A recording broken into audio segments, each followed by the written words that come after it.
seen a dude disguised as another dude.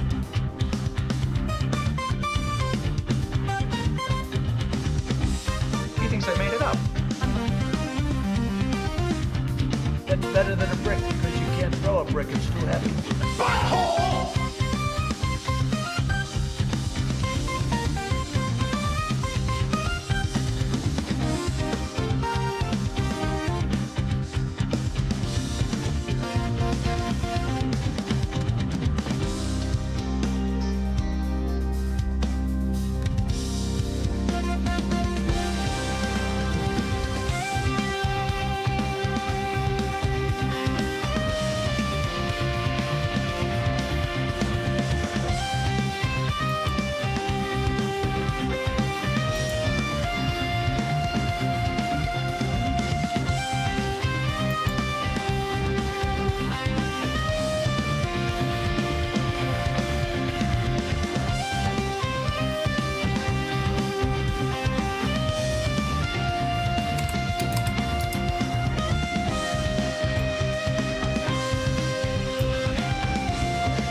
Oh, yes, I'm working on it. I'll be right there.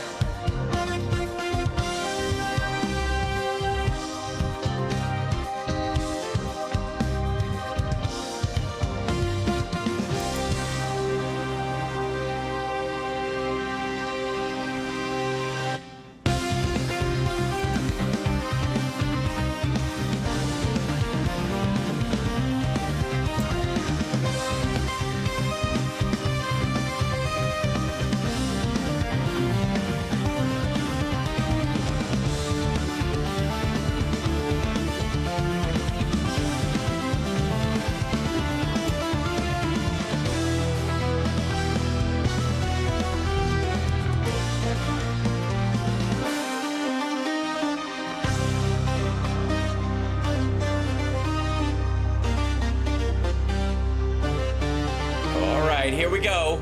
See if this works. Hi, everybody. Welcome to the show. Oh, crap. I have to... Yeah, there you go. And the song fades out. Isn't that nice? Huh? What are you talking about? All right. I've been playing around behind the scenes. Largely because we had that big crash this morning, and I was like, I just kind of got to start from scratch. So I apologize if the show, it's Hal Sparks Megaworldwide, it's the greatest live stream in the history of live streams, just gets forcefully better as the day goes on. I apologize for that.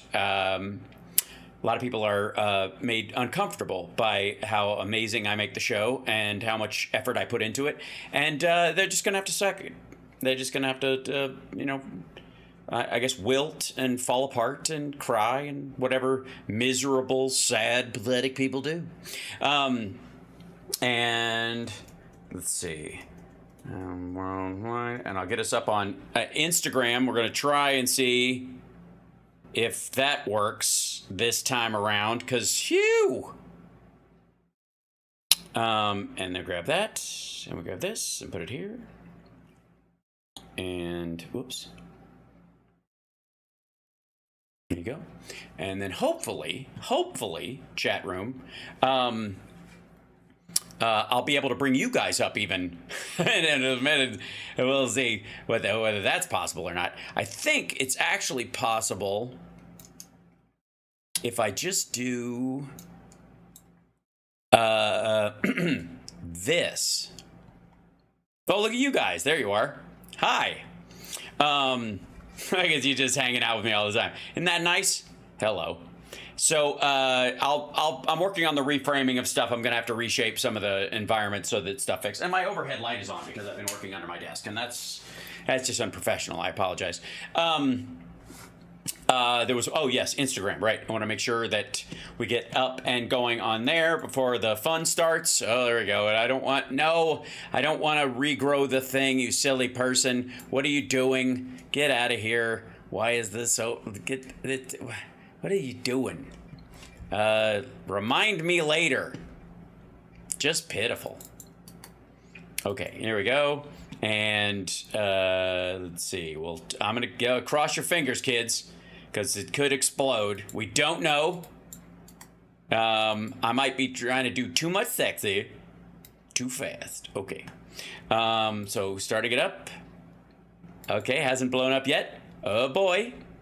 And see if it goes up on Instagram and I can go live and then we'll be on there in a second. Oh, God. And hey, there it is. Look at that. Hi, there you go. Super cool. Welcome to the show. Good to see you. Lots to cover today. The difficulty navigating some of the media that I cover on this show is that there's some incredibly serious issues, like the plane crash, like, I don't know, the incoming polio and measles epidemic, bird flu, everything. I don't know. Anyways, but I do find that it is my responsibility in some cases to cover that, which is why we do it in the morning show, where we can talk a little more about it at length, or the radio show tomorrow on WCPT Radio Chicago's Progressive Talk. Please check that out. It's 9 a.m. on Saturday. Sometimes the seriousness of the issue must be cut against the capability that we have to do anything about it, how much we're aware of it, because you can be over aware of certain things, you know what I mean? Like you can ruminate. Yeah, Instagram's live, I hope. If it doesn't blow up. Oh, you want to see something cool I did so I can see? Well, so I'll wait. I'm going to wait. It's a surprise. I've been working on some stuff. So there is a, as we go through these stories, there is a lack of seriousness in how they're being handled by the administration, and I'm of two minds, as a Libra is wont to be, in terms of how to deal with them comedically. Because on the one hand, I could certainly joke about their idiocy in the place of this and make people think, in some cases, that I take the issue lightly. And so I would like to reiterate before we go into any of the things we're going to cover tonight and ongoing, and if you go back and watch my other shit and aren't quite sure, just because someone uses words to lighten a subject does not mean the subject is taken lightly. As a matter of fact, I find comedy to be a very serious business. And I think our ability to maintain and laugh in and during even the toughest times is a healthy reflex. We don't, as long as we don't move into the mockery of dismissal, like, fuck them, we're okay. And there is a point to which people take some issues so seriously and treat, like I said before, a crisis like an emergency, that they ultimately become paralyzed by the emergency, because a real emergency needs to be acted on right now in the face of all other concerns. That's what defines it as an emergency. Okay? Meanwhile, a crisis has possibly several solutions, maybe requires some incremental progress and some direct responses at times, right?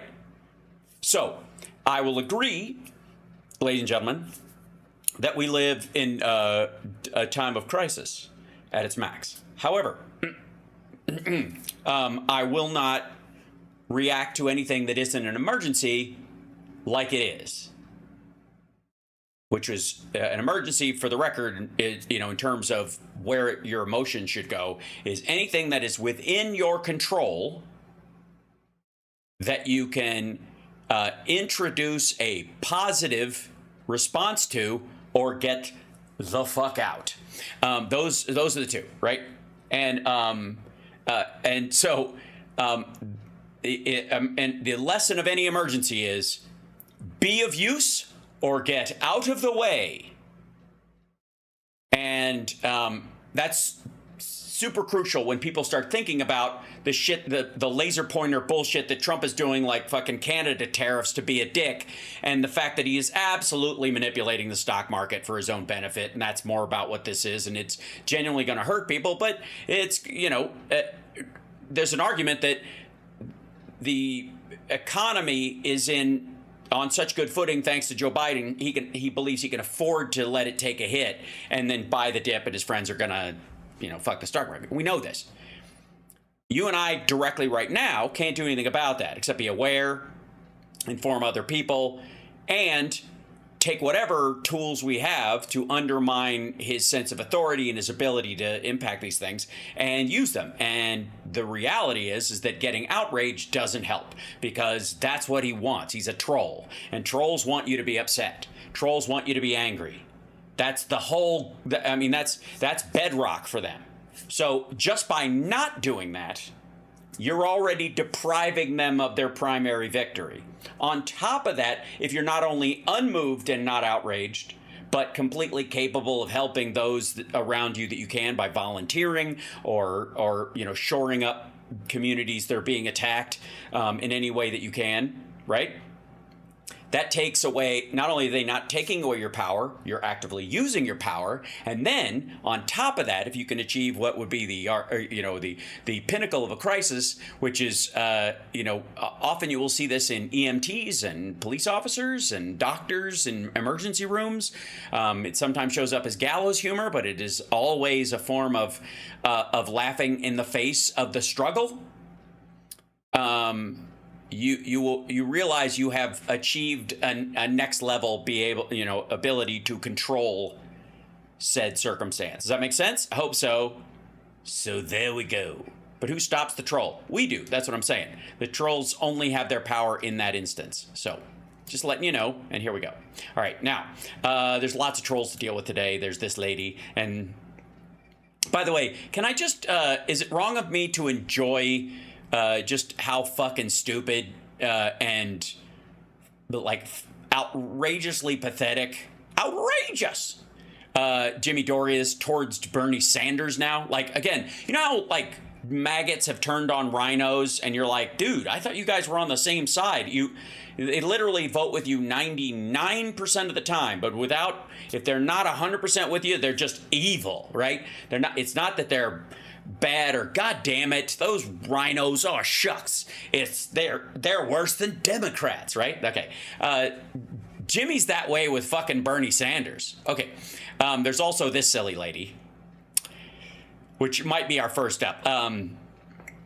This is, but believe me, if Old Yeller stages a beachfront assault on America, I think we're going to be okay. I think she's going to save us. Meanwhile, this aviation safety thing that he signed, which was blaming Biden for shit that happened on his watch. And then there's JD Eyebrows, who's got a little extra gray in the temples that's starting to show up. I don't know if he's not dying as consistently, or he's the stress is hitting him. We don't know. And then I don't know what the fuck this is, but the Jeremy Corbell calls out Trump New Jersey drone cover up. There's no pleasing some people. That's just what Jesus said, sir.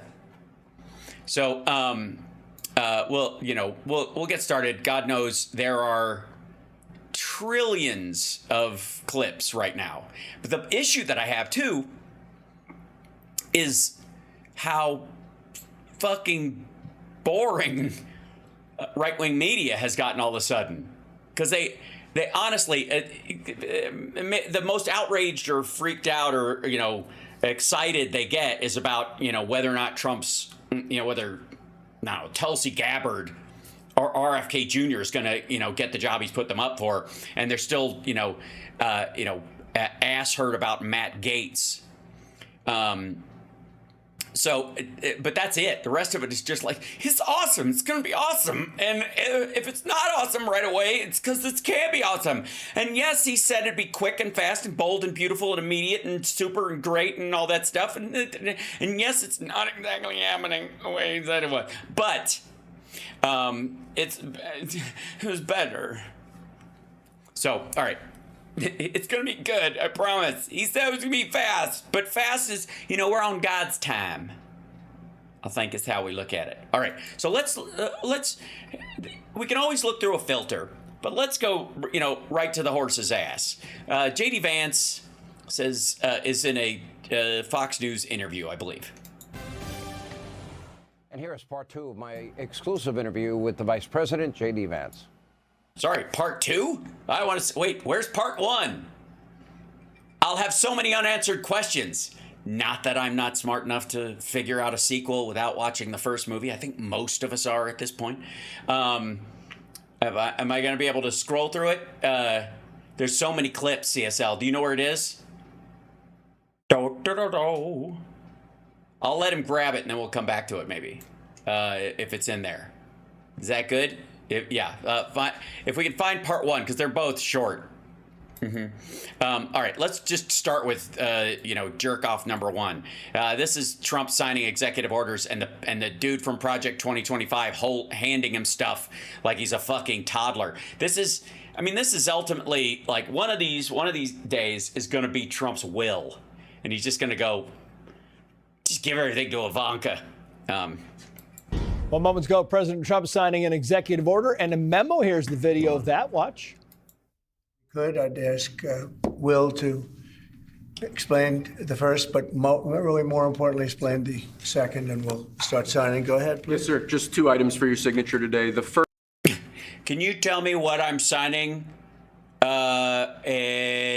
I can go, that's a big one, huh? That's a big one, huh? First is the formal commission appointing Chris Rochelot to be the Deputy Administrator of the Federal Aviation Administration. Right. And since the commissioner position... Oh, you mean the position that was jobless during the last week when the crash actually happened because you were kicking people out for the fuck of it? You were halting all of your...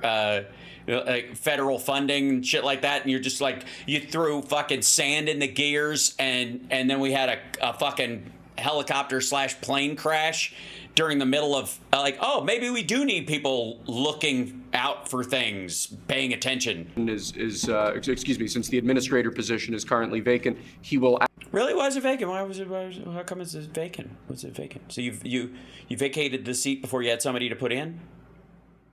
Why would you do something like that? Act as the administrator since he's now been appointed deputy. And he's a very capable guy. Extremely experienced in aviation and highly regarded in the industry and in government.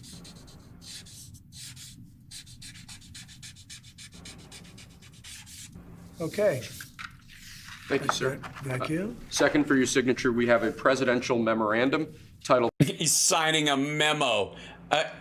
Dude, you don't have executive orders are one thing, but it just fucking, we're going to watch you sign memos? Jesus Christ. Immediate assessment of aviation safety. In light of the damage done to aviation safety by the Biden administration's DEI and woke policies. By the way, this is like the administration folks around him writing up this fucking shit talk nonsense, adding it to this in light of nothing. There's no in light of it in this. This is just like, we're going to make sure that people were not in their position because they didn't deserve to be there. And dude, you couldn't get clearance. Trump himself couldn't get clearance to work in a fucking air traffic control tower. What this presidential memorandum orders is for your Secretary of Transportation and FAA administrator in this. Look, notice how he's looking around the room like, huh? We're shitting on the tough language, huh? Case acting FAA administrator to basically ensure that we are actively undoing all of that damage, that we are assessing how much damage was done, and that... Well, I think you would do that. Wouldn't you want to assess how much damage was done to know if there was, I don't know, any damage done?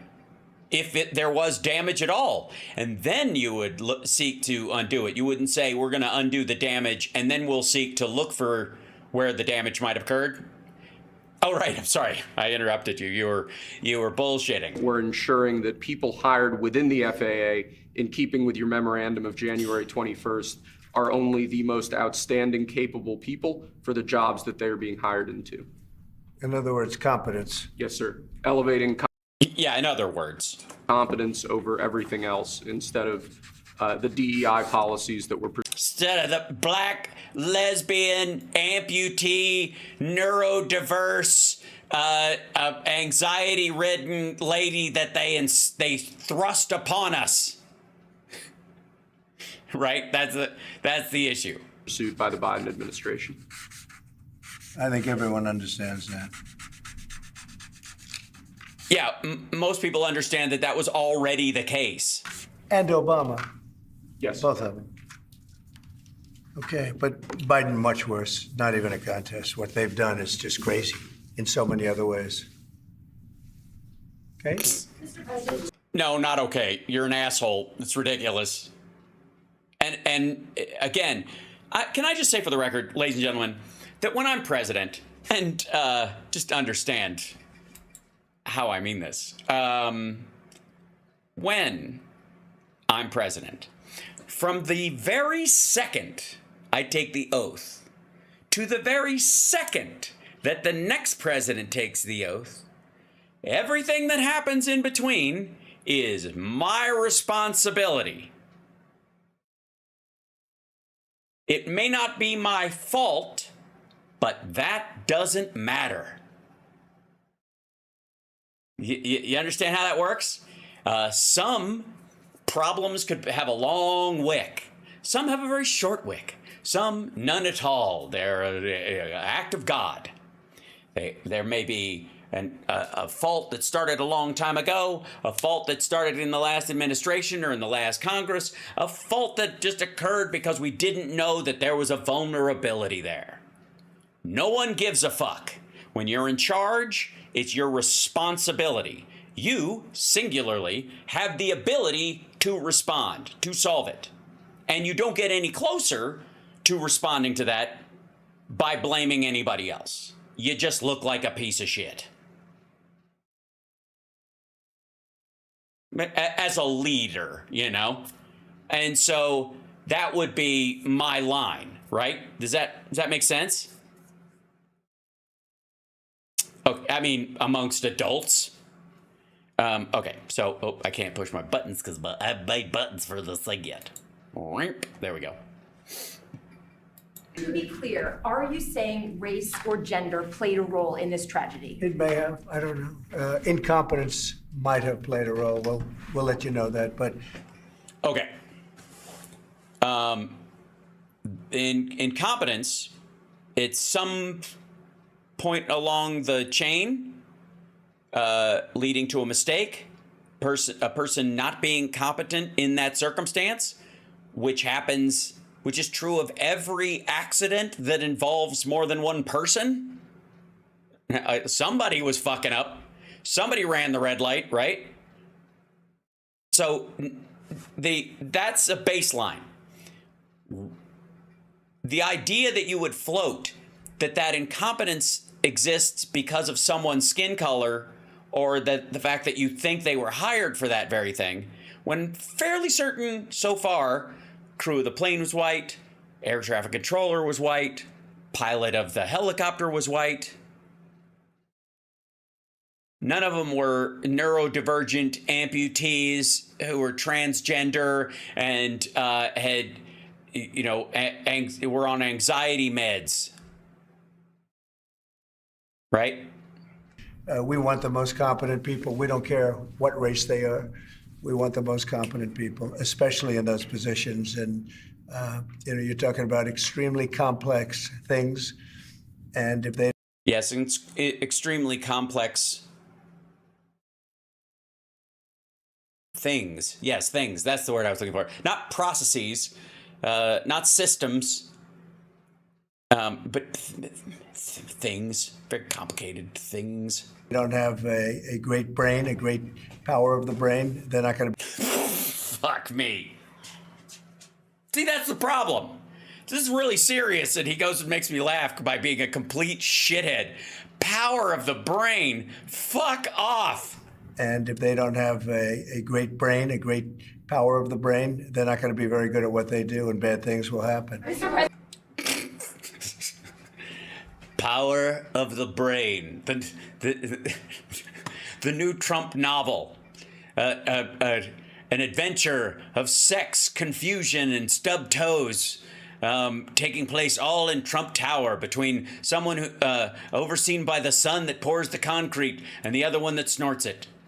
Fucking power of the brain.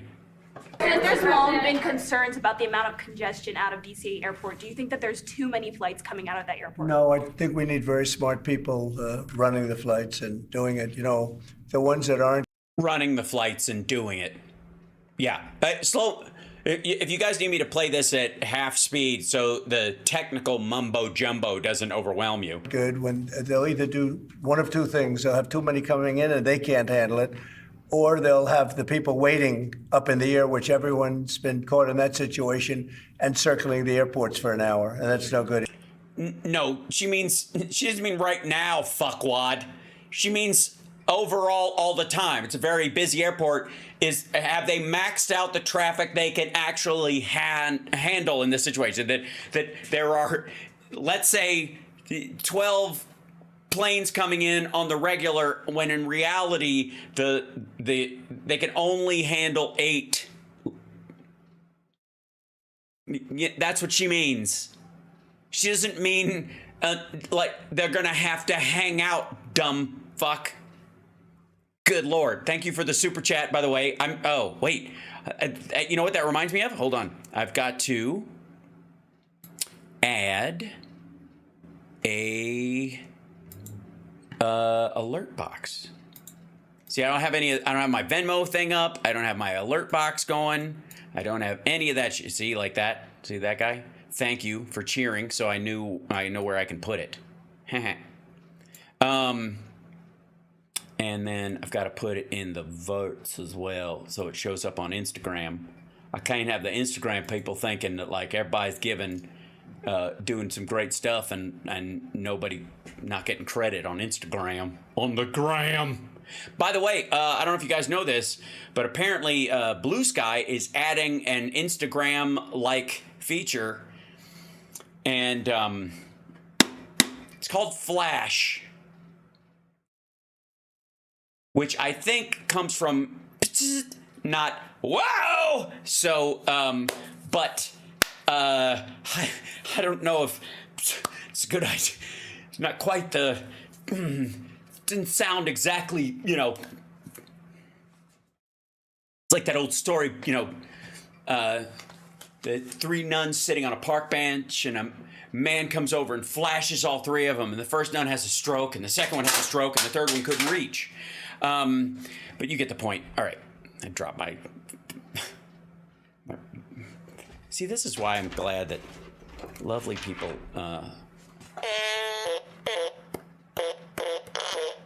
I've gotten that because it's the little like megaphone looking ones are a little cumbersome on my desk. Mr. President, are you aware? Military helicopter training flights that are flying around National Airport all the time, what's your view? Should they be pulled back? It's fine if they're in the right locations and if they're not at the same levels. I mean, if a plane coming in is at 300 feet or 400 feet and then they're basically on the ground. A helicopter's training at 300 or 400 feet, why wouldn't they be up 500 feet higher? You mean at 800 and 900 feet? Because they would be in the jet wash of the fucking like the airport. Do you realize it doesn't matter what level they're at? At some point along all the way to the ground, they could crisscross and hit them. They'd be above them or below them up to a certain point. They couldn't go below, but always could be above. It's an angle, and there's You see how the altitude, if they fly along at a flat altitude, at some point they could hit them if they cross the runway at all. They shouldn't be crossing the runway at all. Below, certainly below the altitude, that they, the landing altitude that they have, whatever, I think it's 1,400 feet or something like that. So I certainly want, and that to a certain extent is the air traffic controller. No, it isn't. They don't set the height for them. Wait, please, wait just a second. You feel like what happened last night was preventable? I do, yeah. Oh, absolutely. And yes, if it could have solved by a simple application of whiteness, or perhaps off orange. obviously, that was something that should not have happened. Brilliant. Thank you. Thank you. Dear leader has spoken. We're not going to let it happen again. Yes, please. Mr. President, on a slightly different subject, on your... Real quick. You can say language matters. You can say, thank you, CSL. You can say, we're not going to let it happen again. What was his words again? Hold on. Not going to let it happen again. Yes, please. Yeah, we're not going to let it. You could say something like, we're going to make sure it doesn't happen again. Meaning, make sure is set standards by which it's not possible. Let it happen again sounds like you let it happen this time. You didn't let it happen. Nobody did. It was an accident. You could reset standards. I know that I'm nitpicking on language, but it matters because he's so fucking dumb. Mr. President, on a slightly different subject, on your Canada and Mexico tariffs, will oil be included or excluded from those tariffs? So we'll be announcing the tariffs on Canada and Mexico for a number of reasons. Number one is the people that have poured into our country so horribly and so much. Number two are the drugs. Also, why the fuck Canada, though? For real. Nobody's pouring across the northern border. What the fuck? Fentanyl and everything else that have come into the country.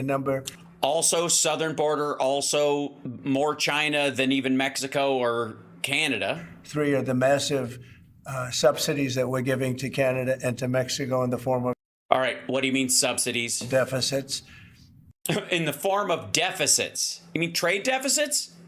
You mean a giant country buys more from a small country than the small country buys from the giant country? What the fuck? And I'll be putting the tariff of 25% on Canada and separately 25% on Mexico.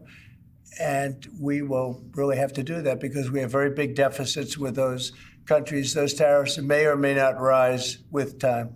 Will oil be part of that?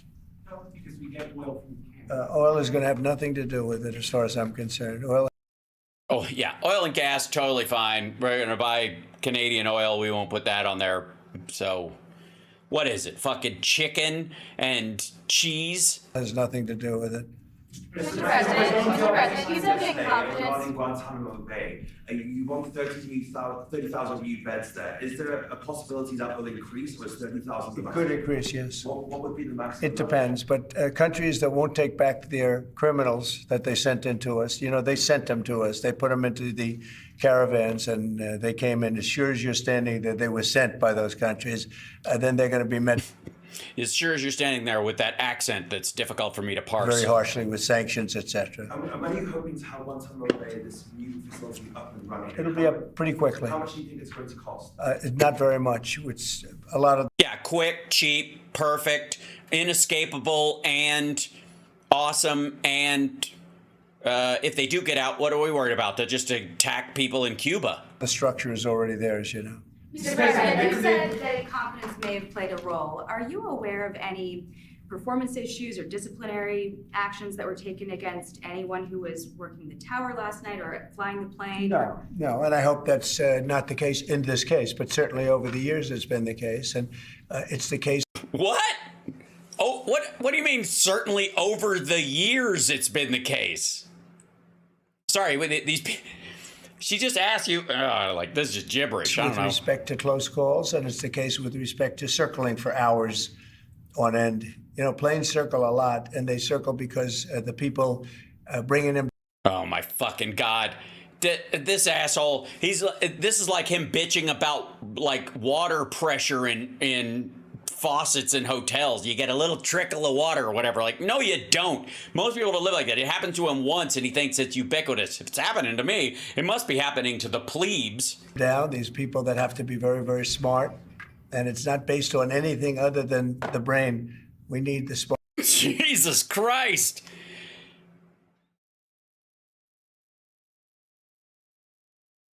He's a moron. I'm like, I don't know why I'm still stunned, but like, he can't speak.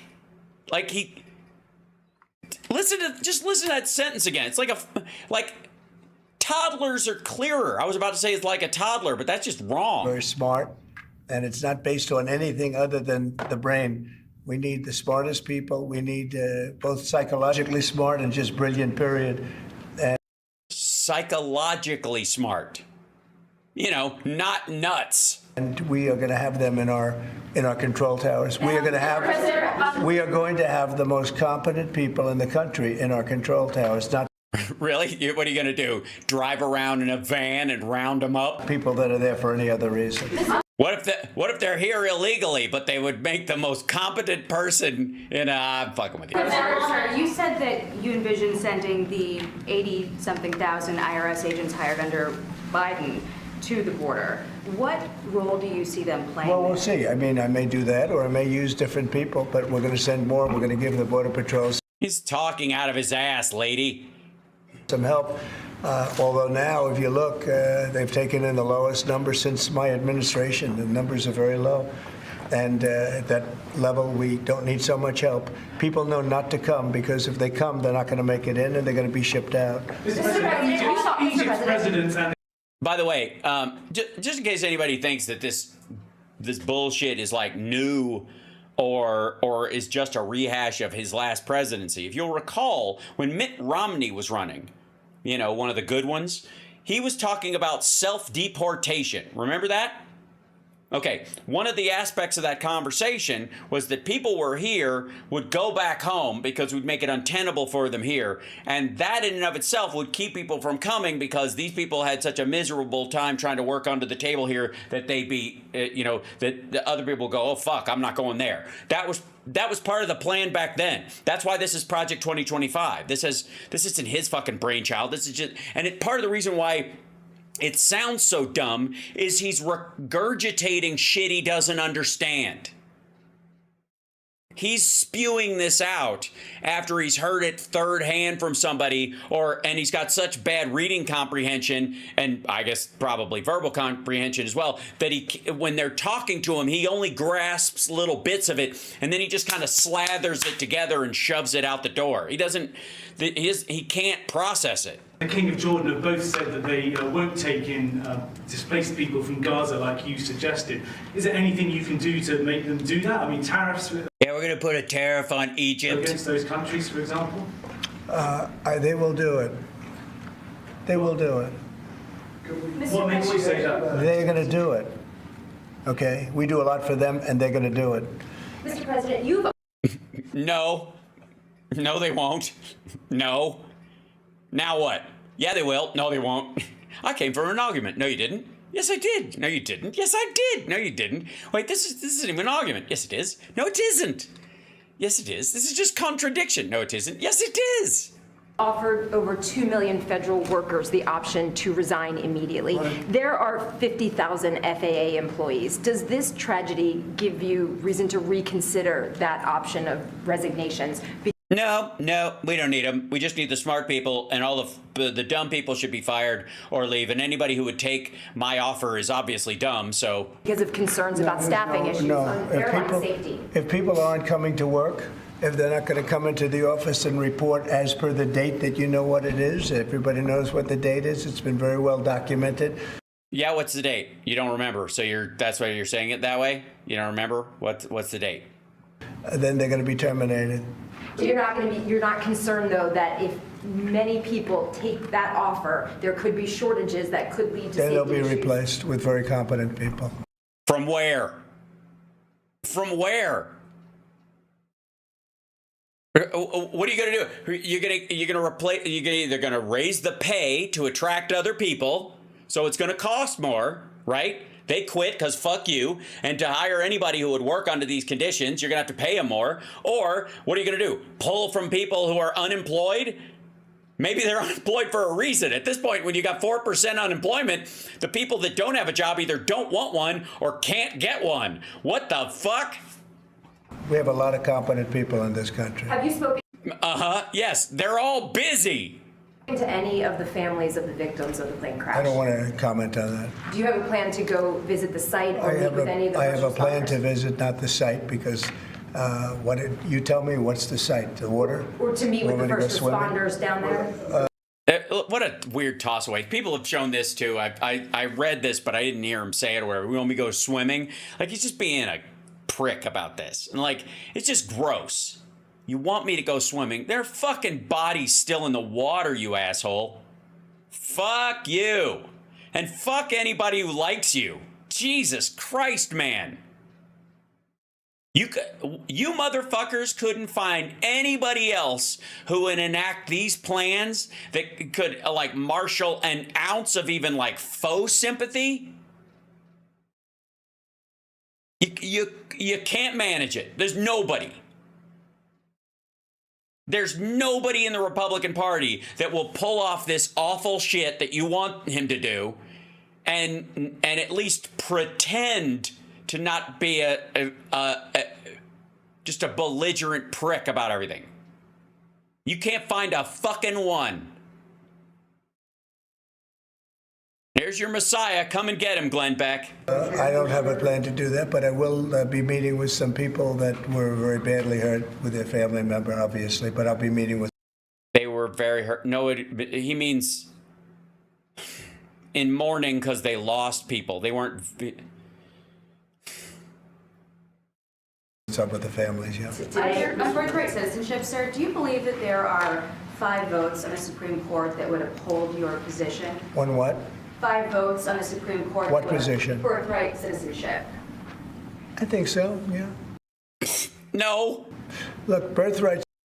Look, as long as it's retroactive and we get rid of your wife and I guess at least, well, I guess all of your kids, what was Ivana's status? Do we know?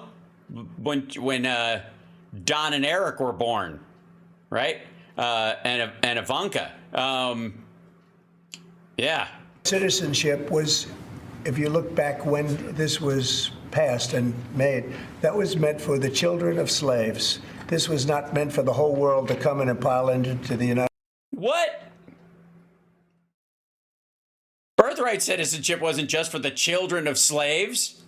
What are you, nuts? Huh? All right. Like, okay, there's dumb and then there's this. Again, this goes to my point earlier, where like somebody will just yammer something like some bullshit thing they saw on YouTube or something, and then he'll just repeat a chunk of it out of context. United States of America, everybody coming in and totally unqualified people with perhaps unqualified children. This wasn't meant for that. This was meant, when it was originally done, for the children of slaves. And that was a very good and noble thing to do, and I'm in favor of that 100%. But it wasn't meant for the entire world to occupy the United States. So you don't see it requiring a constitutional amendment that would be... I just think that we'll end up winning that court in the Supreme Court. I think we're going to win that case, and I look forward to winning it. This has been going on. We're at that level. We're the only country in the world that does this. There's no other country at this level. There's no other country in the world that does it. It's crazy. Mr. President, Yeah, but that's why we're exceptional. Right? That's the point. That's what makes America special. Of course, China and Japan aren't going to have it, or like Middle Eastern countries, especially the ones that have been taken over by like Muslim transition, like Iran or something like that, where they moved in and killed everybody else. That's not the point. All right. What he meant was, let's see.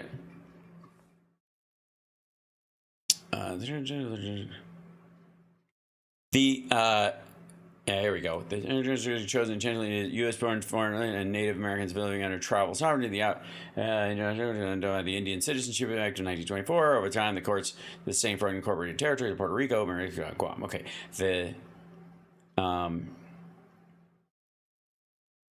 the political opposition just solely birthright citizenship has arisen in the United States over the last several decades, punctuated by Trump. But I don't know if I read on Wikipedia on this.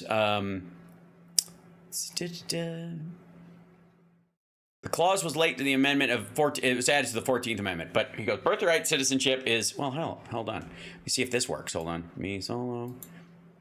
And then, oh, hold on. I've got to open this up and then copy it. I don't know why this wouldn't work. Properties. Okay. There we go. Boink. That kind of works. Okay. What is it? Square. Comfy chair. All right, here we go. And, okay. Birthright citizenship is explicitly guaranteed to anyone born in a legal jurisdiction in the U.S. government by the Citizenship Clause of the 14th Amendment to the United States Constitution, which states all persons born or naturalized in the United States are subject to the jurisdiction thereof, are citizens of the United States and of the state wherein they reside. This clause was a late addition to the amendment made in order to clarify some of the drafters felt was already the law of the land. What some drafters felt was already the law of the land. That all those born to parents beholden to U.S. law, even of aliens, were guaranteed citizenship. Nonetheless, contrary laws in multiple states culminated in the Dred Scott v. Sanford decision, wherein the Supreme Court universally denied U.S. citizenship to African Americans, regardless of jurisdiction after their birth. The 14th Amendment was the Reconstruction Committee's primary post-Civil War response to this decision via the guarantee of the same federal privileges and immunities of all citizens of all states, thus necessitating the explicit definition of the term. Birthright citizenship was understood to be the law of the land. The reason it was added to the 14th Amendment was because there were southern states that were trying to carve out black people specifically. But it was already understood to be law of the land. Just letting you know. Hold on. See, I made that little thing. Isn't that cool? Hi there. I work for a living. All right, let's go back to this shit. And then, let's see, new messages. Thank you. All right. 64 people lost their lives last night. If you aren't confident that DEI had any role, why bring it up? Well, all I'm talking about is competence. And we want in that particular position, we have to have the most competent people in our country because we're talking about lives. Yeah, nobody's questioning that part of it, fuckwad. It's the part where you brought up DEI apropos of fucking nothing and assumed that competence is incongruent with diversity, equity, and inclusion. That those three things guarantee some lack of competence. Which makes it sound like, I don't know, to the uninitiated who have seen you hanging around with a dude who just made a Nazi salute, that you seem to think that if you start bringing in people of color or women or people with, I don't know, amputees, people in wheelchairs or something, you think they lack competence because of their circumstance automatically, which is is definitely racist, certainly bigoted. Now, it may or may not have had to do, but I don't like the fact that the helicopter was at the exact same level. Which is it's a black thing. It's a Black Hawk helicopter, and it's at the same level as a white airplane. Huh? You guys paying attention? As the airplane. The helicopter should have... How do you think the passengers felt? What the fuck? Who cares? You don't like the fact? Oh, well, we'll get right on that, Chief. Have been 1,000 feet or 500 feet above it. You mean no? It could have also been nowhere near it. It could have been a truck instead of a helicopter. Maybe if it had birdie wings. or something below it. The plane was at 300 to 400 feet, or the plane should have been stopped because the helicopter. Yeah, stop. Like a fucking Bugs Bunny cartoon. Could have stopped. The plane can't be stopped, but the plane was on a schedule that was, you know, it was along a track. They call it a track. They don't call it a track. They don't. They don't call it a track. No one calls it a track. What the fuck are you talking about? It was on approach. It was cleared for landing. It wasn't on a track. And it's the same track that every other plane's used for many years. It was going down and landing, and the helicopter got in its way. It was going down and landing, and it just missed the landing part and just went down instead? And if the helicopter was higher or lower or stopped. Or nowhere near it, or if it was a school bus that ran on rainbows. Or turning left or turning right at a quick. Or down or up or. Quicker time. I mean, it turned, but it turned when it was too late. There's like Monday morning. This motherfucker would Monday morning quarterback a baseball game. Tragic story. So, I don't know, do you blame it on the air traffic controller too, in addition to the pilots? Maybe the pilot's fault, they should have seen it. I would have thought they should have seen it. Because it was a plane that was loaded up with lights, and everybody, you can... Was it loaded up with lights? I mean, these were living human beings, sure. Loaded up with lights. Fuck is wrong with you? See it from Kennedy Center. You can see it very easily. So all I want is the most competent people in our country to be air traffic. You can see it from the Kennedy Center. Could you see it from the fucking cockpit of the helicopter? You notice, can I just say, you notice that like largely he doesn't bring up the pilot of the helicopter at all. Just that it could have turned or they could have turned in this kind of abstract. But always that there was somebody in the traffic tower that didn't tell him enough. Now, we've heard the recording of the traffic of the air traffic controller going, you know, pull back. Do you see them? You know, go behind them, which means hold off until they land and then come around behind them. And he didn't. He just ignored it. 30 seconds later, he was flying into the thing. Nobody knows quite why. Notice, like, we have a recording of it. We know he's heard it. We know he's heard the air traffic controller speak to the helicopter pilot. The plane has the right of way. It's in approach. It's cleared for landing. The helicopter is the one in the wrong. They were told, go around, go in behind this plane. Do you see them? Checking with them. And this asshole kept going, whoever they were, straight forward and smashed into the plane, period. Yes, it was an accident. Thank you, Norm. And so the idea that, like, if you hadn't heard the recordings of the tower stuff, maybe you could make some shit up and start throwing some stuff around. But we know he has heard it because he said he heard it. Controllers, it's a very important position. And other positions, too, by the way. We're not only talking about that. We're talking, but air traffic. Oh, yeah. What other positions? Controllers, maybe in particular. They have to be brilliant with computers, brilliant with graphics. They have to be... With graphics? I'm sorry, why? Do they need to be able to do like a poster for a concert while they're and draft up like do those single line drawings with a pen while they're graphics? Psychologically really, really smart.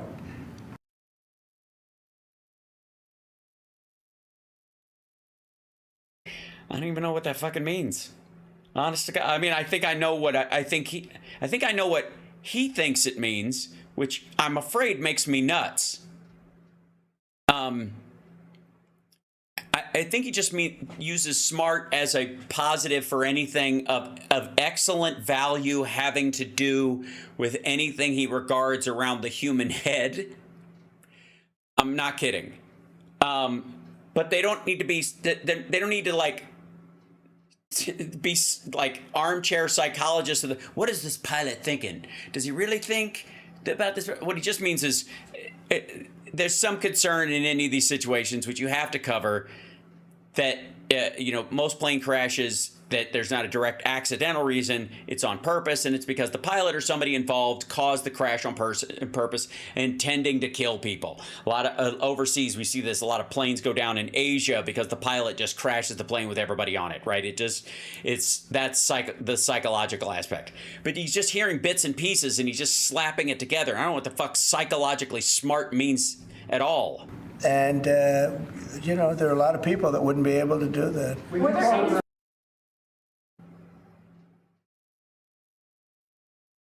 About tariffs on Canada and Mexico, 25%. That's coming on Saturday? It's coming on the 1st, Okay. Saturday. But no oil tariffs. No, I don't. Well, I didn't say that. You said that. No. Well, I don't want to misinterpret. No, we may or may not. We're going to make that determination probably tonight. Hold on. You're going to put 25% tariffs on an allied country on our northern border, and you haven't even figured out what the fuck you're going to tariff yet? You're just going to announce which ones go into effect on the date they have to go into effect? And you're just going to fucking redline some of them at the last minute?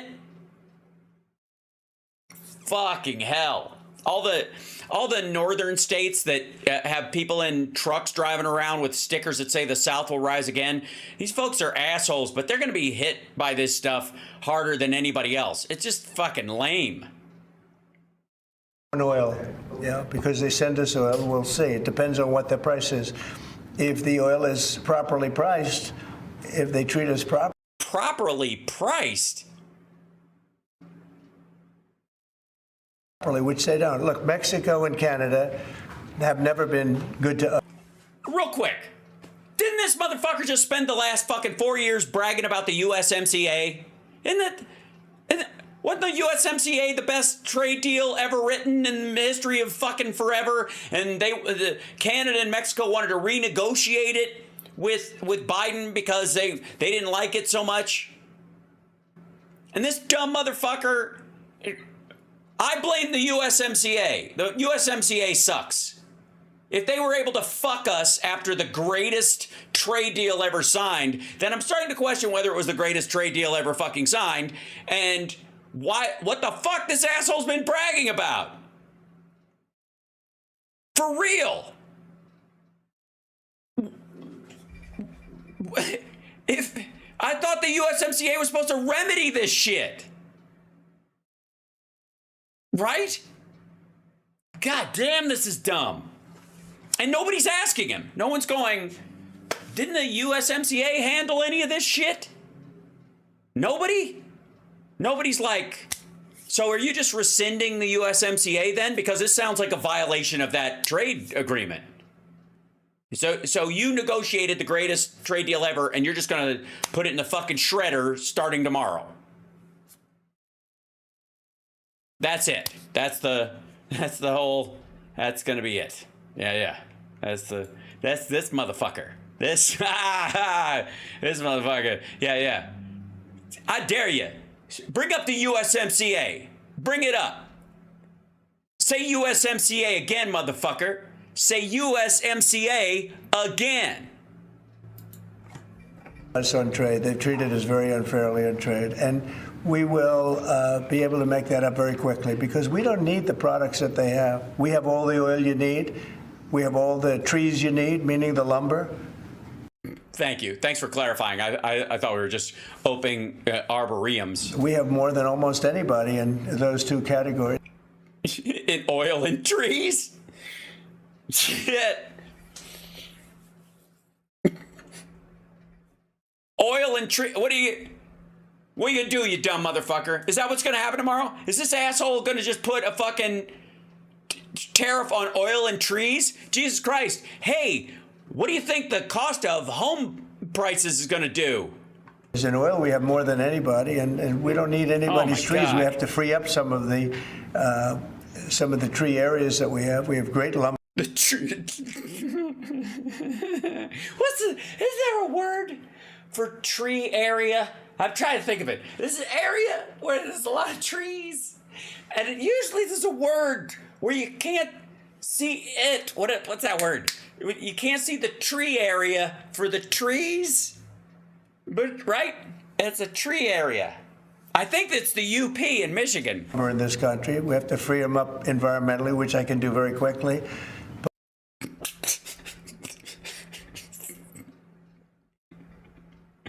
Well, then do it, motherfucker. Maybe do it before you put a tariff on where we get the trees from right now, you stupid son of a bitch. Good God. But we don't need what they have. And for us to be subsidizing Canada to the tune of... I would like to say to all the Canadian ladies, we need what you have. I'm just saying, don't hold him against us. My time living in Canada and filming Queer as Folk, some of the sweetest memories of my life. Thank you, Canada. Thank you. So anything I can do, you just let us know, and you know we'll find some way around it. If you got some trees and you got to really get rid of them, just tell you what, we'll buy them. You just hang on to them until this asshole gets bounced out by his own people. $175 billion a year, and subsidizing Mexico to the tune of $250 billion, $300 billion a year. And Mexico is a method of China sending in its product. And he means cars, I think. But these aren't a trade deficit. Isn't us subsidizing them. With China, I'm also thinking about something, because they're sending fentanyl into our country, and because of that, they're causing us hundreds of thousands of deaths. So China is going to end up paying a tariff also for that, and we're in the process. Yeah, less than Mexico and Canada. Like, Canada sends trees, gets fucked to the tune of 25%. China sends a drug that kills 100,000 people a year, 10%. Please, someone get me White House credentials. I signed up for it. I have not gotten a call. Let me check my email. I'm going to check every day. Son of a bitch. Don't go there. Okay. Oh, it's on the other computer. I don't have that email address on here. Believe me, I gave him the email address that's not on all my devices. Subduing that. We'll make that determination what it's going to be. But China has to stop sending fentanyl into our country and killing our people. Mr. President, Israeli media has reported that conversations... Hold on, wait. What does Canada have to do? Right? And again, you think you're going to release a 10% tariff on China if they stop sending fentanyl, which they're not going to admit they do in the first fucking place because it's under the table, you fucking lunatic. Meanwhile, Canada sells us wood because we buy it to build fucking houses, stupid. Between Netanyahu's government and the White House has signaled that the U.S. may be about to pull its troops out of Syria. Have you made a decision to pull I don't know who said that. I mean, I don't know who said that, but we'll make a determination on that. We're not involved in Syria. Syria is its own mess. They got enough messes over there. They don't need us involved in every one. Mr. President, is there a shortage of staff at the control tower?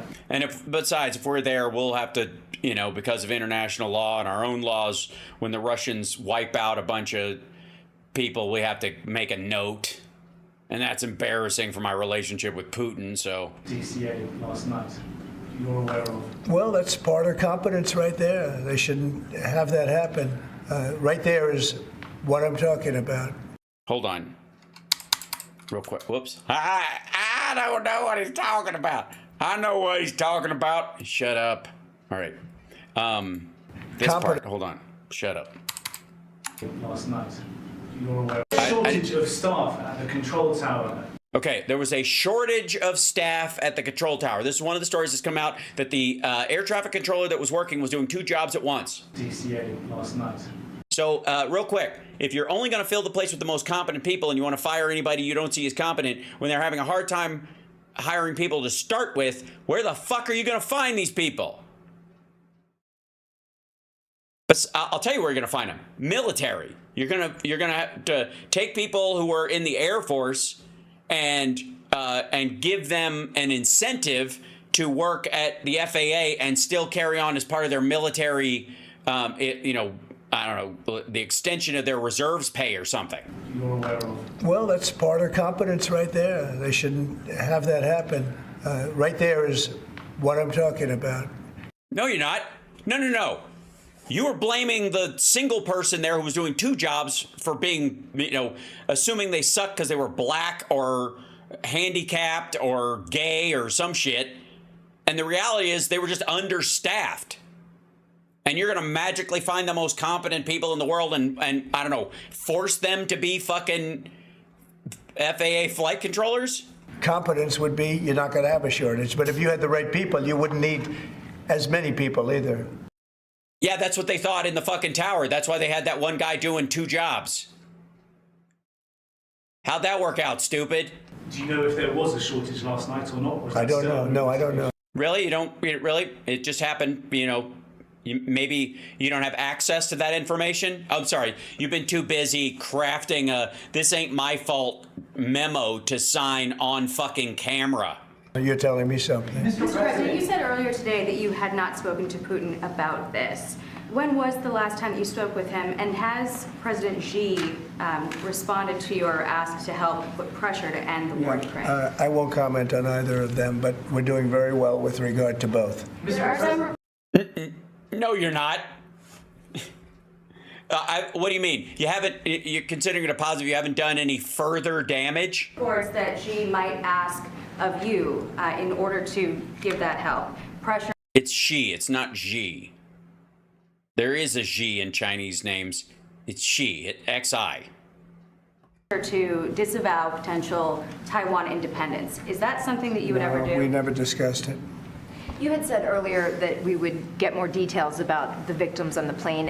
Can you give more on that now? We have a She just called him a moron. I heard it, you heard it. I have a lot of details, but it's something that'll be released to you also at the appropriate time. No, I have the full details. There were a lot of young people potentially? Young people, great athletes, great skaters. Very sad situation. If they weren't as good at skating, I guess it would be less so. From numerous countries. Hey, Sean Hannity here. Jesus, from numerous countries. Ugh. This dude is so fucking gross. All right, we got the JD Vance thing. By the way, hit that like, share the show, etc., etc. Thank you for becoming a member. Look at that. Lost in Technicolor. Subscribe, everybody. And by the way, welcome trolls. I figured out why we started getting more trolls again. We'd had a drop-off in the amount of trolls giving us the magic traffic that gets us spread out, and I figured out why.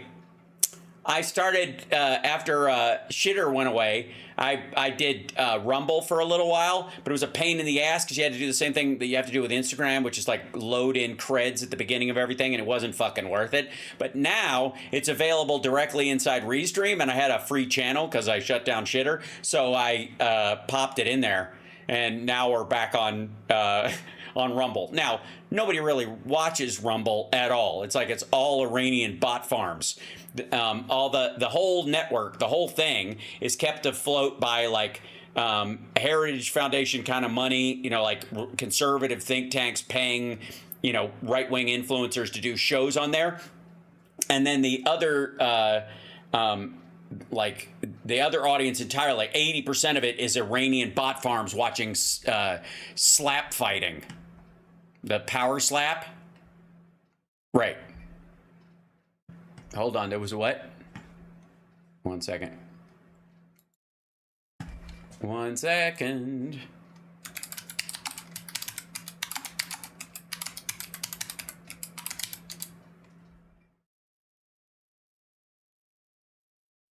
Oh, it's a small plane, though. Emergency crews are responding to an explosion in northeast Philadelphia after a small plane crashed in the area of Roosevelt. 2 people were aboard the plane. There are multiple injuries. Multiple homes are on fire. It's unclear at this time what led to the crash, where the plane was coming from. The status of those injured is not available either. That's terrible. There was just another plane crash. Although this is a private plane, it seems. So, again, he's not going to give a shit. Neither will anybody else. but we will keep abreast of it until we find out what happened. Hopefully nobody in the houses was harmed, but that's the scary part. 2 people aboard the plane. There are multiple injuries reported on the ground. Multiple homes are on fire. Yeah. Cotman and Roosevelt following the crash. I don't know what to hope about the people who were flying the plane. But the people in the houses, it seems only injuries. Fingers crossed. Wait, 6 dead? Multiple injuries? Because this is breaking right now. I'm just looking at the breaking news that's in front of me. Yikes. Small plane crash. Let's see. This is in Philadelphia. This is what I'm looking at, by the way. Philly plane crash. Small aircraft reportedly crashes into northeast Philadelphia. You guys remember when Trump was in last time? That dude who flew his plane into the IRS. I want to say it was in Austin, but it might have been someplace else in Texas. Remember that shit? Emergency officials are responding to reports of a plane crash in northeast Philadelphia around 6 p.m. Witnesses reported multiple cars were on fire. After the plane went down, his neighbors nearby heard loud explosions. Reports from eyewitnesses thought they were hearing thunder. Oof. There's the video of the crash apparently happening. We don't know.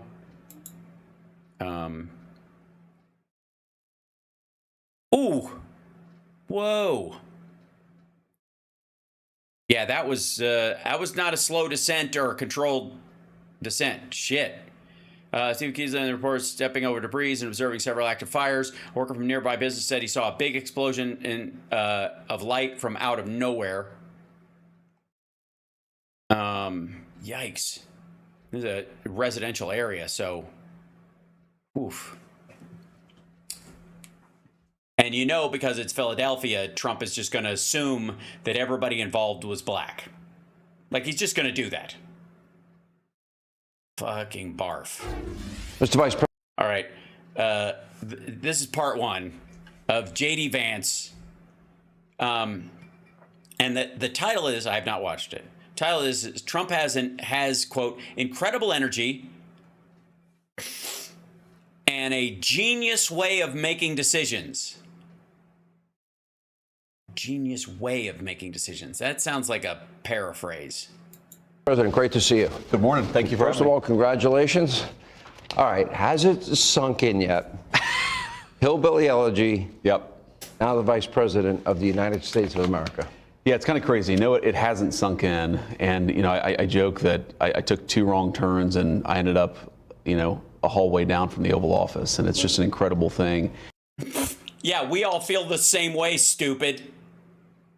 You took 2 wrong turns and ended up down the hallway from the Oval? You know, the first time I'd ever actually been to the Oval Office was with President Trump as his vice. Yikes, CSL.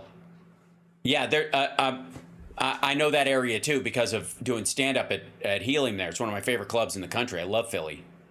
President last Tuesday. Never been there. Had never been to the Oval Office. Wow. And, you know, he always talks about, you know, you have these executives, foreign heads of state.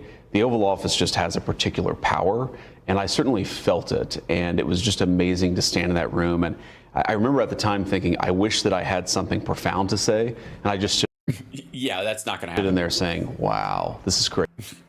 Wow, I just realized how totally unqualified I am to be standing here, and my boss is like 2 snorts away from a ischemic stroke. Shit. Crazy, right? No, I had the same experience when I went in. President Bush was in office at the time, and I remember I thought it was surreal. I was like, "Is that really him?" Yeah. And it is a special place. And then, of course, Trump has his little red button, which next to him, which is not the red button. Which he screwed with me about that, actually. Did he really? Yeah, no, so we're just mid-conversation. I think we were with Senator Thune and Speaker Johnson. Oh my God. Like, remember when, again, everything's a fucking reboot. Everything is a reboot with these motherfuckers. Everything. Hold on one second. I want to find this. Give me 1 second. Let's see. It's probably on here. Reagan announces Nuclear strike joke.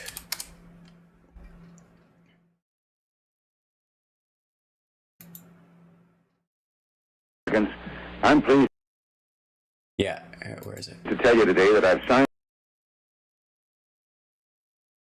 They don't, it's just the audio of it, I think, but. My fellow Americans, I'm pleased to tell you today that I've signed legislation that will outlaw Russia forever. We begin bombing in 5 minutes. Right. So that actually led to a red alert. Let's see. I've signed legislation that will outlaw Russia forever. We begin bombing in 5 minutes. I'm gonna get a fucking copyright strike just for having that music playing in the background. But you guys remember that? Like, it's the stupidest shit. And he has this sort of beautiful, ornate wooden box on his desk with a red button, and he presses it. Yeah. And he just kind of looks over at me, and I'm like, "Sir, is that did something bad just happen?" Yeah. And he's like, "No, I just ordered a Diet Coke." That's what it is. It's the Diet. He didn't even set it up? The fuck? What? Hold on. Okay, let's. Thanks, Jet, for this. It's great. At the very least, here's how you do it. You've got the red button on your desk. You're going to play a joke on your simple-minded VP acting like you want to give him a fucking heart attack. You pull out of a drawer. There's the phones on the desk, and then you have a button that plays like a phone ringing sound effect. Wait, do I have one? Hold on, I probably do. Let's see. Let's work this out. Sample sound effects. Really, this thing doesn't have a phone? What a lame, silly thing. But you just do this. You're like, oh shit. Oh shit. And you pull a phone out of the desk and you go, yes? Damn it. Well, won't they listen to reason? Son of, well, for fuck's sake, just, all right, I'll do what I have to do for America. And then you put it back in the drawer, and then you pull out your red button and you go, hallelujah. Oh, come on now, that ain't even bullshit. That's horse shit. And then somebody brings you a Diet Coke. You're just gonna he just opens the box and goes, it's just weak. I'm just saying there's no follow through. Coke red button and it comes running in. Then he'll ask you, would you like one? Yeah, exactly. And you go, no, I wouldn't. I've known President Trump for over 30 years. Sure. Had a close. Yeah, as client number 3 would know client number 1 of a fixer in New York. Relationship with him in all those years, and he and I, when he was thinking about running, we had arguments for hours deep into the night about. I said, I'm not voting for you if you're not a conservative. Mm-hmm. You really are now getting to know him very well. Sure. What have you learned about him? Well, it's interesting. One, I've learned that he has the most interesting decision-making process. But is it interesting, though, his decision-making process? So how would you describe his decision-making process? It's interesting. Interesting. That's a word I would use. Sure. Of any person I've ever met. And I think it's what makes him such an effective leader is that when he actually is thinking about doing something, he doesn't just ask like, his closest advisor or some policy person. If it's going to affect a business, he'll call the business's CEOs. He'll go and try to talk to the workers. He tries to take inputs from everywhere. And I think it's one of the reasons why he's so in tune with where the American people actually are. But it's also, I think, one of the geniuses of the way that he makes decisions is that he actually tries to talk to everybody. And that's something, honestly, I could write a book just about the way that he gathers information from all sources. And doesn't understand any of it. And it's very unusual. I mean, in Washington, most politicians, if it's a national security issue, they'll talk to their national security person and maybe, somebody else in their office. If it's Really? They don't think to call like a waiter at Denny's or something like that, or go door to door in the neighborhood going, hey, I got this problem with the Iranian centrifuges. Is there anything you could help me with? Sir, read this top secret document. It's a business issue. Maybe they'll talk to a CEO. The president talks to everybody, and that's a very, very profound thing about the way that he actually operates. Right, because he has no idea what he's doing, and he tries to basically he's doing a popularity poll, which is not good. Washington. Real quick. How many people did he consult before he brought up the idea of nuking hurricanes? How many? 8? Of the 37 people he randomly talked to playing fucking golf or at the omelet bar at Mar-a-Lago, or the waiters in his fucking buildings, or the circle of people who only tell him that he's brilliant, how many of those did he talk to before they went, hey, I have an idea? Most people probably wouldn't. Have you thought about nuking them? Huh. Shh. And I'll remember it. I would describe him as a force of nature, and there's nobody else like him. Yes. Oh yeah, he's a force of nature. All right. And I think in many ways he's misunderstood as well, because I know the personal side of him and I know the business side of him. And as we've seen hundreds and hundreds of executive actions, and you've been here barely a little over a week now. Yeah. Speed of light. It's speed of light. Yeah, he didn't write any of them, dummy. It's Project 2025. It's exactly what we were warning about, and it's exactly what he's fucking doing. They have to tell him what the fuck he's signing. He's not getting, this should be part of the thing is like, okay, day one, here's what my strategy is. I want each of these to deal, day one, we're going to deal with these things or whatever, and we'll do them in this order because I want to talk about them this way. So we'll bring in the immigration pieces first. We'll do those. Then I want to do stuff about the reorganization of government. Then I want to do stuff that goes towards our tax policy. The following day, I want to do reprioritization stuff. So we're going to do that, and you have a meeting in the morning before this, and then you bring those in, and I'll make the point of what they are.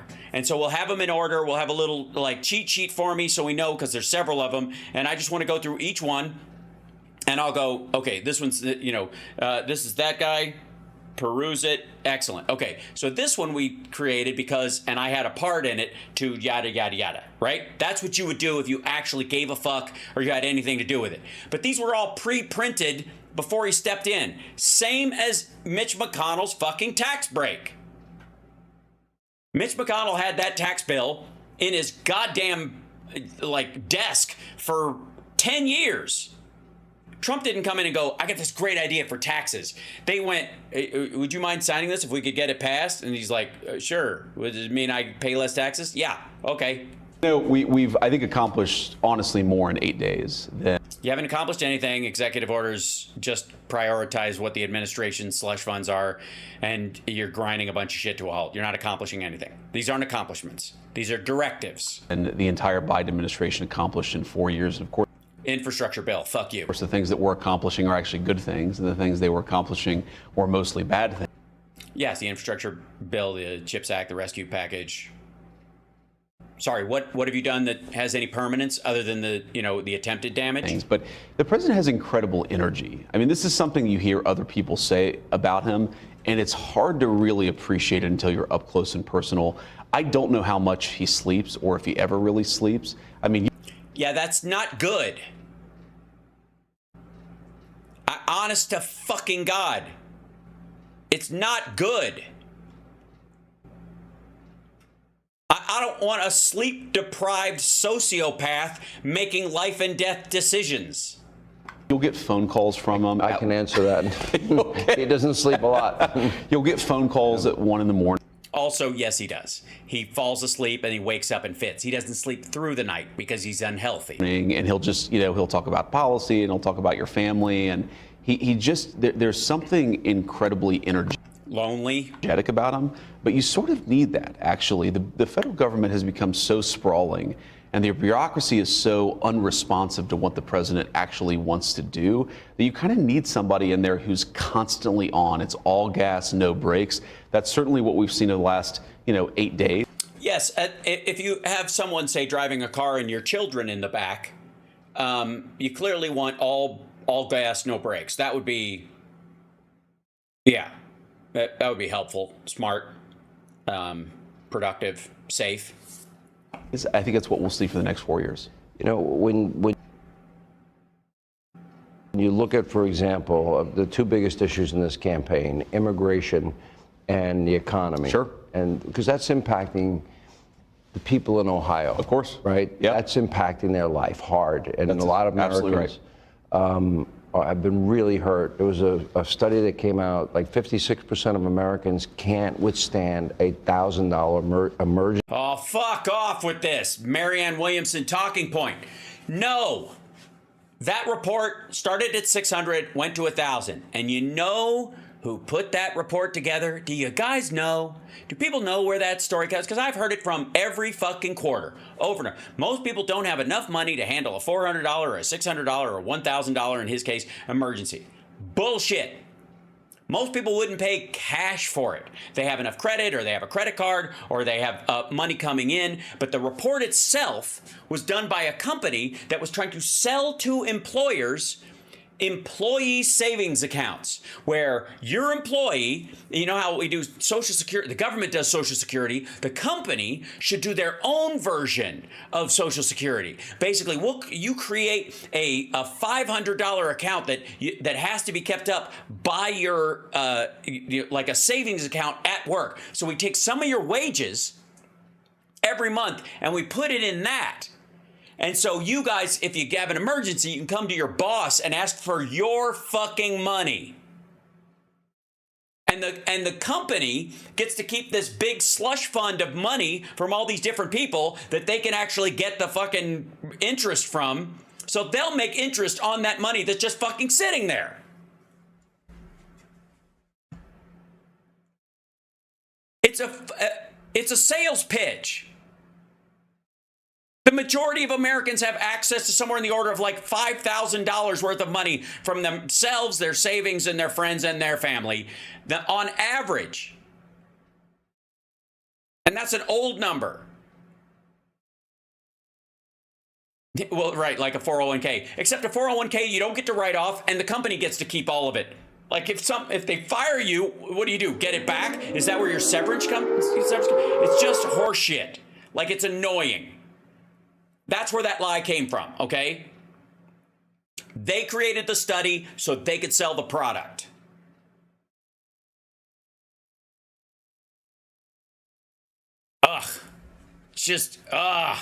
So fucking dumb.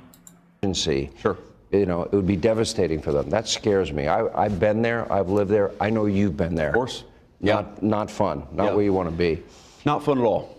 And when I think... He means not fun to be around, what, immigrants? Think of, the issue of immigration in particular.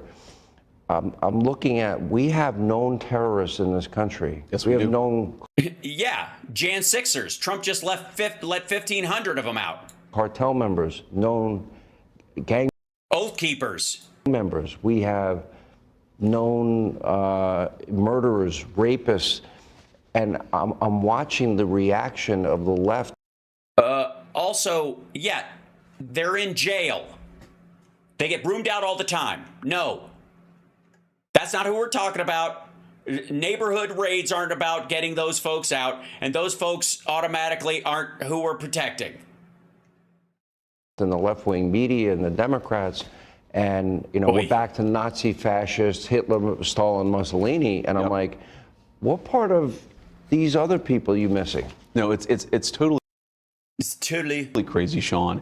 And if you look, there was the guy who went viral a few days ago that we deported, 17 violent criminal convictions, and was actually saying... The guy from Haiti. The guy from Haiti. Yeah. He was saying, I hate Trump, I love Biden because Biden wanted me to stay in this country. Is there a better endorsement of Donald J. Trump that a violent criminal who shouldn't be in this country doesn't like him because Donald Trump is actually enforcing the immigration laws of this country? I don't know. Are you all of a sudden for all the campus protesters who were calling Joe Biden Genocide Joe? They ate his guts. Some of them even voted for Trump or didn't vote at all so Trump could get in. How'd that work out? Do you like those guys now? Country, and it's everywhere, Sean. It affects. No, it isn't. Everybody from all walks of life. It's the drug epidemic. It's the crime. It's the fact that if you live along the southern border, you're affected by this cartel activity. I mean, we've seen, Sean, just in the last couple of days, multiple cartel members have fired at our own border patrol. And you ask from Mexico. Ask yourself, why wasn't that happening a couple of years ago? Because they weren't empowered to do their job. The border has become so lawless. What? No. They didn't get this shootout didn't happen in America. These guys took pot shots at them. We've had this shit happen before. There was remember that big fucking shutdown with when the gangs were like commandeering trucks at fucking ports? That we're actually engaging in military-style engagements just to regain control of our southern border. And thank God we're actually doing it this time, because if we had another 4 years of Biden and the Democrats' wide-open southern border, it would permanently and I think irreparably transform this country. So yeah, we're doing immigration enforcement in a big way. We're also doing things to lower the cost of energy, because of course if we can lower the cost of energy, we're going to make food and housing, groceries, everything else more affordable for American citizens. No, you're not. No, you're not. Because eggs didn't go up because of the price of fucking gas. They went up because of swine flu, and you're not going to do anything about it. And your HHS secretary doesn't even think it exists. What are you going to build houses with if it's not Canadian wood? Are you just going to start chopping down forests everywhere and the states are just going to say, cool? Citizens. And that really is, you're exactly right. That is the two prongs of the Trump agenda. We want to create more prosperity and we want to create more security. And we're doing a lot. We're going to do a lot more. I want to ask about the economy in a second, but we saw Tom Homan. I mean, I don't think there's anyone Talk about a force of nature. Yeah. I've tried to make him smile. I've had no luck. If you pull that off, that would be a miracle. But I've known him a long time. I have a great admiration for him. Me too. And almost 10,000 deportations and some of the toughest criminals. Kristi Noem out on that ICE raid in New York yesterday. She was on TV with us last night. Yeah, cosplaying. Amazing. 10,000 in a week. The president is looking for, what, 1,800 a day? That's right. And, you know, that's a pretty ambitious goal. It's ambitious, but you need a leader who sets ambitious goals and actually holds people to meeting those goals. If you think we've got 20+ million illegal aliens in this country. No, we don't. We have got to get these people out of our country and Also, by the way, if you do a couple of 100,000, it's going to look like an enormous number because of the amount of people on trucks and airplanes and all that kind of shit. So they're going to pretend that they're brooming these 10 million people out. But he's going to say in 6 months, we're down to like 10 million people in this country, because that's exactly how many are here right now. And they're going to have shaved off like 30 or 60,000 people, because, you know, maybe equaling or slightly higher than what, you know, the Obama administration or the Biden administration did at any given time. It'll be like that much higher, but they're going to make a big show out of it. That's why he wanted the military planes. That's why he wants it all photographed. That's why he wants fucking Dr. Phil wandering around. Gain control of our own border. And it's not just the people that we're deporting. If you look at the number of illegal entries on January the 19th, the last day of the Democrats' administration, I believe the number was north of 1,300 illegal entries. 5 days later, we had already cut that by more than 60%, and I guarantee we're going to cut it even further. Policy matters. Elections have consequences. Yeah, but sorry, I'm supposed to just trust your fucking numbers? Right? Is that... we're just supposed to take your word for it. Is that how it works? For real? How do I know those numbers are true? Maybe you just went down there and went, there's nobody crossing here, and then you just start telling a better story. And President Trump ran explicitly on regaining control of the border and redelivering American prosperity. That's exactly what we're doing.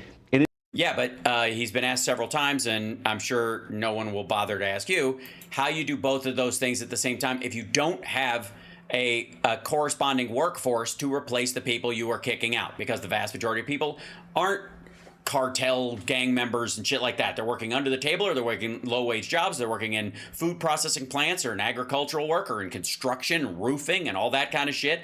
And if you're going to broom those people out, and you're already at 4% unemployment, where do you get the people from? That's it. Where do they come from? It is funny, Sean, to hear the media and the Democrats howl about this and say, well, this is bad, this is terrible, this is, like you said, fascist, Nazi, blah, blah, blah, blah, blah. The president promised the American people he was going to do this. They gave... Yeah, no. You don't get to rewrite what we say. Every president gets rid of violent criminals and kicks people out based on that idea, and every president has people who slip through the cracks, or the locals maybe aren't up to snuff with what somebody's charged with, and they get them out. It's happened in every presidency, including Trump's last one. So the idea that we're for that is just fucking garbage. Nobody was for the death of Laken Riley. Nobody was for the release of the guy who did it. Like, it just happened, and it's part of the bigger picture, but it's not indicative of the bigger picture. And so you don't get to paint everybody that way. You don't get to let's say you busted a guy for being a sexual predator. Oh, hi, Murph.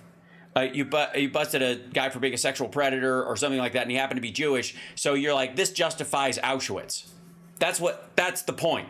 That's what you're saying. Murph, why are you going in the closet? What are you doing, man? Hold on one second. I think you guys need to see it while he's here. Murph, what are you doing, buddy? What's happening? What's going on? Why are you in here? What's up, buddy? Hi. Come here, buddy. I know, come here. Hi, how are you? I know you hate it. Can you at least say hi? But you're such a handsome man. You are. You're a handsome man. He doesn't like being held very much. I know. You're such a good boy, though. All right, come on. There you go. Hold on. There you go. Just hop right in there. You're fine. Yeah, I'll shut it. There you go. You're fine. Just hang out in there. You're okay. Yeah, you're okay. Yeah, you're fine, buddy. Hi. Yeah. I'll give you scratches right here. Excuse me for a moment while I scratch the cat. That sounded dirty. Up, buddy. Up, buddy. Yeah, you okay? All right, I'm gonna open the outside door so you can leave again, because it was supposed to be shut, but I know. There you go. I'll close it slightly. If you guys hear meowing and I don't hear it, let me know. That's Murphy. Murphy's very talkative. Gave him a mandate, so now he's doing it. That's how democratic politics in this country works, and thank God for that. If I was in your position or President Trump's... I would watch what you eat. Position, and I never will be. Let's be clear. But if I... Yeah, that's true. I think what would keep me up at night is the fact that we have known terrorists in the country. Sure. And we have murderers in the country, and rapists, and violent criminals, cartels, and gang members, as I said. I'm worried about an and friends of Jeffrey Epstein in the White House. Attack on the homeland. Oh, sorry, I didn't pop. You're right. Thank you. I forgot. It doesn't automatically go to my bunk. There we go. Mr. Vice President, how worried are you? Well, look, I am worried, Sean, because we were given a country with hundreds, maybe thousands, maybe more of... Maybe dozens, maybe none. ...known terrorists that are in the United States of America thanks to the open borders of the last administration.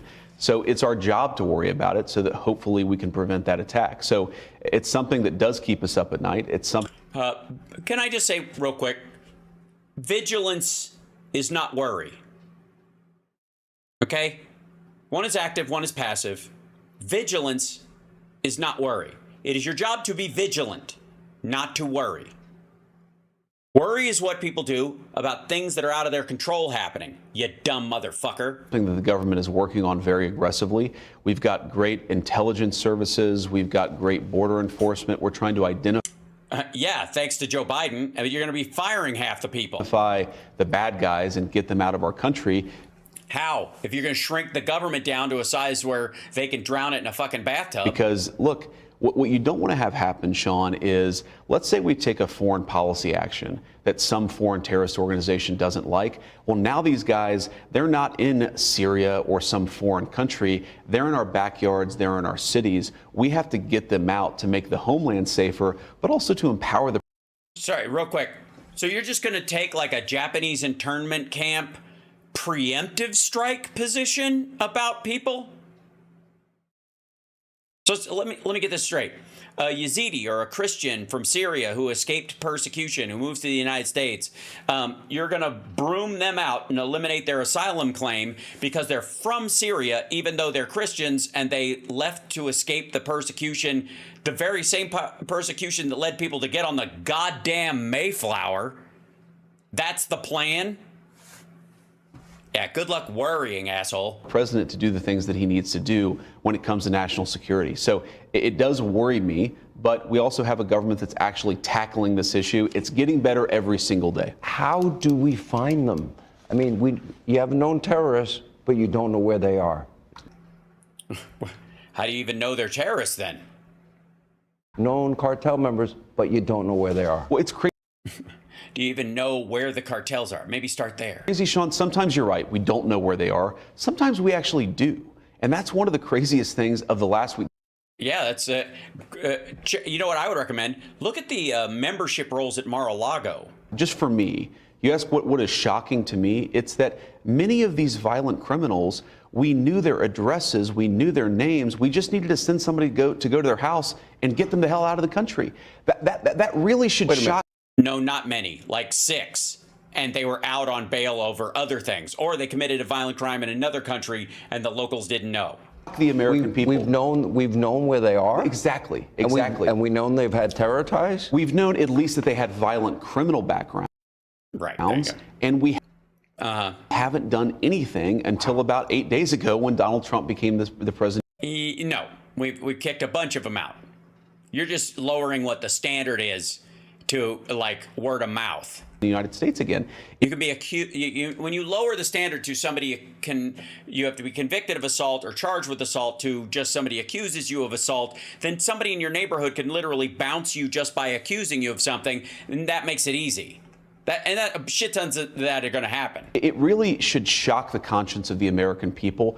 One of the things you heard on the campaign trail, one of the criticisms of me and of the president was, well, you're a silly person. You look silly. You act silly. You have no personality. You're basically a balsa wood human. You're courting racists while you have a wife who's Indian and mixed children, and yet you play nice with these assholes who consider them subhuman and believe that they are of weaker stock.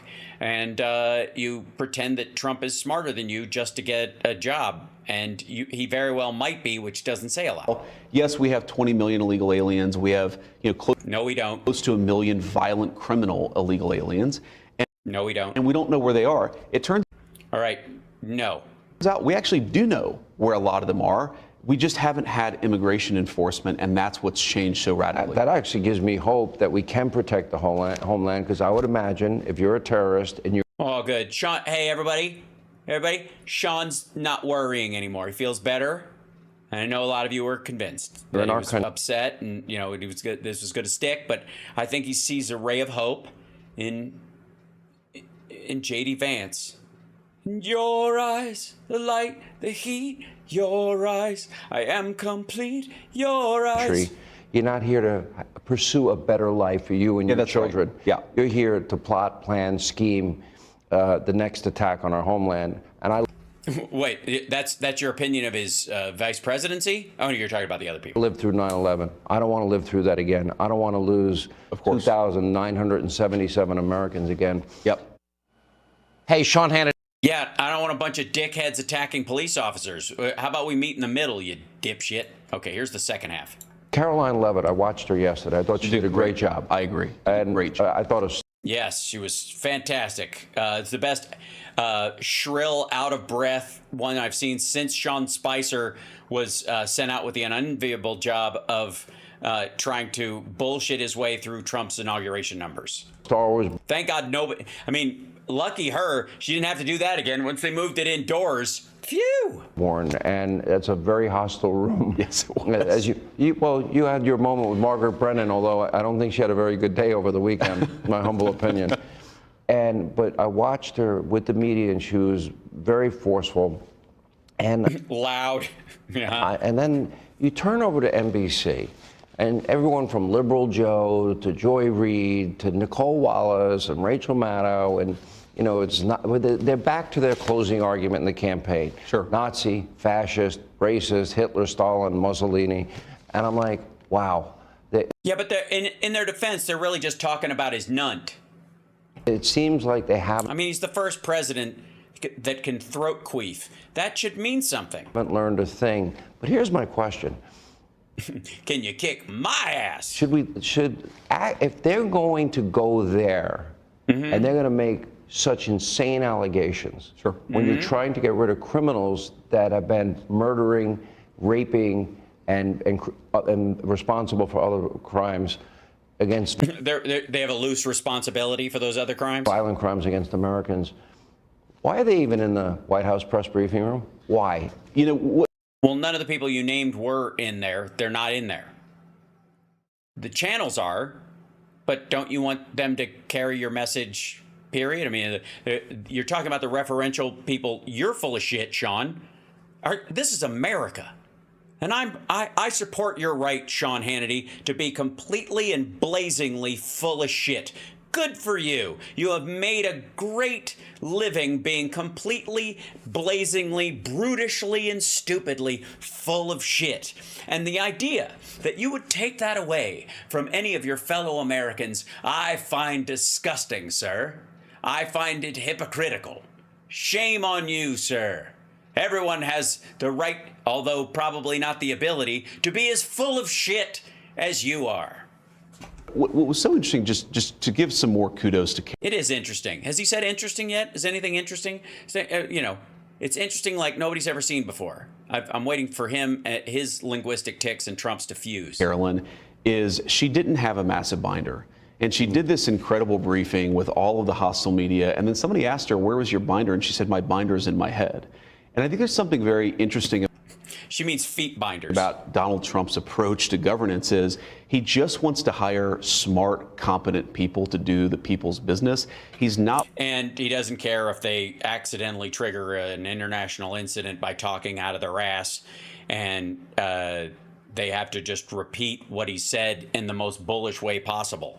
Worried about what you look like, whether you're gay or straight, whether you're black or white. He's just saying if you're smart and you're loyal to the American people, you can have a place in my administration. I think Carolyn really knocked it out of the park.